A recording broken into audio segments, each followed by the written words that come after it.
Assalamualaikum warahmatullahi wabarakatuh. Saya Mulyati NIM D1A019085 dari kelas C Agroekoteknologi Fakultas Pertanian Universitas Jambi.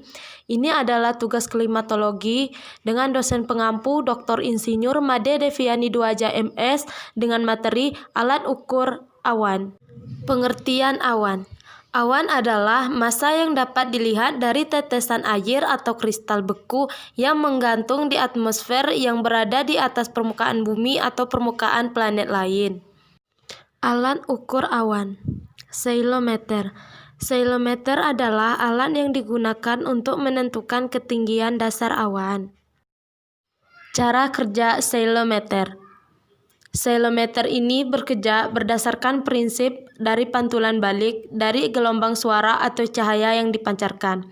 Akibat adanya material yang melayang di udara, sehingga perbedaan waktu antara gelombang yang dipancarkan atau Tx dan gelombang balik yang diterima atau Rx akan dijadikan acuan untuk menghitung ketinggian dari material pemantul, aerosol atau awan.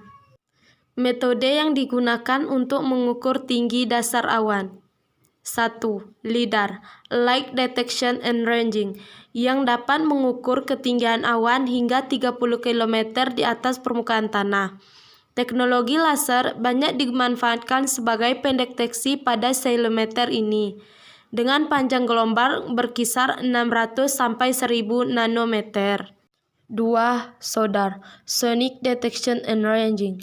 Pengukuran didasarkan pada pancaran gelombang suara vertikal atau sound pulses vertically yang akan menghasilkan informasi berupa frekuensi dan amplitudo dari gelombang gema di udara atau atmospheric echoes. Jenis-jenis ceilometer LIDAR. 1. Ceilometer dengan unit Tx dan Rx yang terpisah. Ceilometer ini memiliki bagian transmitter dan receiver yang terpisah, sehingga untuk pengukuran awan yang rendah akan kurang akurat karena akan terjadi overlap pada batas ketinggian tertentu. 2. Ceilometer dengan unit Tx dan Rx yang menyatu. Ceilometer ini memiliki bagian Tx dan Rx yang menyatu dalam satu garis pancaran, sehingga kekuatan gelombang yang terukur hampir dapat dilakukan dari ketinggian terendah. Jenis-jenis awan. 1. Stratocumulus. Awan ini terletak sangat rendah sehingga dari tanah kita dapat melihatnya dengan jelas.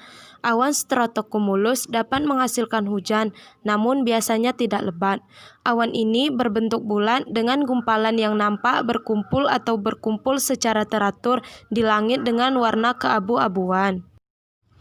Awan stratocumulus terlihat seperti selimut putih tebal yang memiliki sedikit kemiripan dengan awan cumulus, hanya saja jauh lebih besar. Awan jenis ini berwarna terang hingga abu-abu gelap tergantung dari ketebalannya.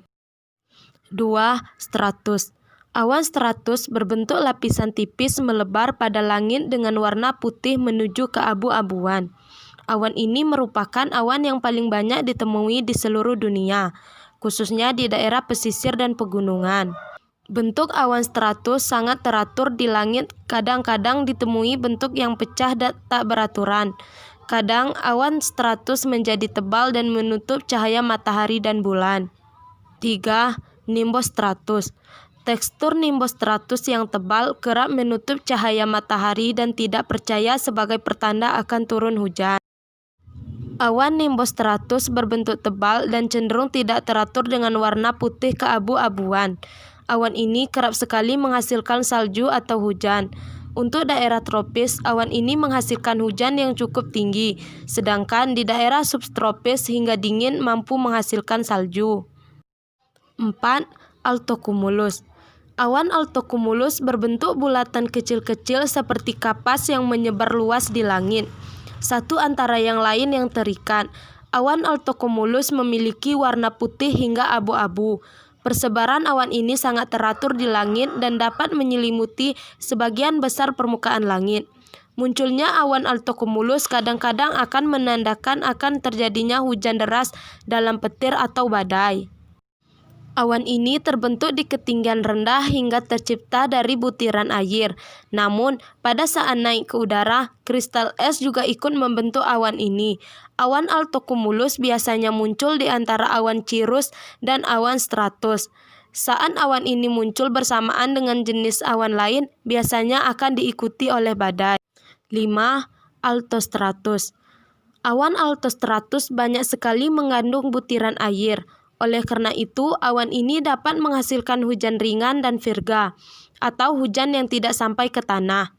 Secara fisik, awan ini berbentuk lembaran-lembaran tipis dan membentuk jalur-jalur berwarna keabu-abuan. Inilah mengapa ia kerap juga disebut dengan boring cloud. Awan ini menutup sebagian besar permukaan langit, meskipun beberapa bagian masih dapat ditembus oleh cahaya matahari. Terbentuknya awan ini biasanya saat senja dan malam hari, lalu akan pelan-pelan hilang jika siang datang dengan matahari yang terik. Awan altostratus dapat membentangkan bermil-mil jauhnya dan salju yang lemah dengan skor hujan ringan. 6. Cirrus. Kemunculan ini merupakan pertanda bagi cuaca baik dan hari yang cerah. Awan ini memiliki struktur yang sangat halus seperti serat dan berbentuk seperti bulu burung. Selain itu, awan cirrus juga sering berbentuk seperti pita yang melengkung di langit seakan-akan bertemu pada beberapa titik di ufuk. Awan cirrus sering mengandung kristal es sehingga awan ini sangat jarang menghasilkan hujan. Awan ini kerap menghalau cahaya matahari atau bulan, sehingga menimbulkan fenomena alam halo.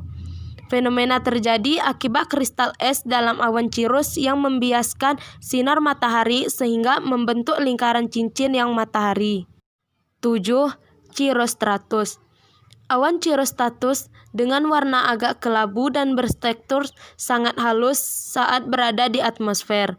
Bentuknya kadang-kadang ada yang tidak teratur. Awan ini memiliki serabut-serabut tipis dan dapat menutup sebagian isi langit. Awan cirrostratus mengandung kristal es yang banyak karena yang sangat tinggi di atmosfer. Pada keadaan tertentu, awan cirrostratus akan menebal dan membuat fenomena halo atau lingkaran pada matahari atau bulan. 8. Cirrocumulus. Jenis awan cirrocumulus dengan bentuk putus-putus teratur seperti gerombolan domba atau sisik ikan yang sangat tipis di langit. Karena yang sangat tinggi, awan ini menyimpan banyak sekali kristal es dan tetesan air yang sangat dingin. Karena susunan yang teratur ini, para pelaut menyebut awan ini sebagai gerombolan ikan maskerel di langit. Ia tidak pernah memproduksi hujan, meskipun dapat menjadi pertanda cuaca dingin, dan juga tidak pernah membentuk jenis awan yang lebih besar. 9. Cumulus. Awan ini merupakan pertanda bahwa cuaca pada hari tersebut akan normal. Awan cumulus terjadi karena tekanan udara di atmosfer sedang labil. Jika keadaan terus berlanjut, maka awan ini bisa tumbuh dan berubah menjadi awan cumulonimbus. Kandungan awan cumulus adalah butiran udara serta es yang sangat dingin. Pada bagian yang terkena cahaya matahari akan terlihat kilauan berwarna putih. Jenis awan ini merupakan awan yang paling sering dilihat dan dapat memproduksi hujan ringan. Ia dapat ditemukan di berbagai dunia, bahkan di daerah kutub. 10. Cumulonimbus. Awan ini adalah perkembangan dari awan cumulus dengan bentuk yang lebih besar serta menjulang ke atas seperti kubah dan berwarna abu-abu hingga gelap. Awan ini erat-erat dengan hujan deras yang dilengkapi angin dan petir. Awan cumulonimbus kerap disebut awan yang berbahaya karena di dalamnya terdapat banyak muatan-muatan listrik. Biasa terlihat pada sore hari di musim panas dan semi. Pada saat permukaan bumi rilis energi panas, kemunculan awan yang melemahkan badai di suatu tempat. Cara menghitung awan cumulus. Rata-rata lebar dan panjang awan cumulus adalah 1 km dan tingginya juga 1 km. Volume awan 1 km kubik setara 1 miliar meter kubik. Untuk menghitung berat atau masanya, yaitu volume dikali densitasnya. 1 miliar dikali 0,5 sama dengan 500 juta gram tetes air di awan cumulus, atau 500 kg atau 500 ton atau setara 500 gajah. Demikianlah, semoga bermanfaat. Lebih dan kurang mohon maaf. Wassalamualaikum warahmatullahi wabarakatuh.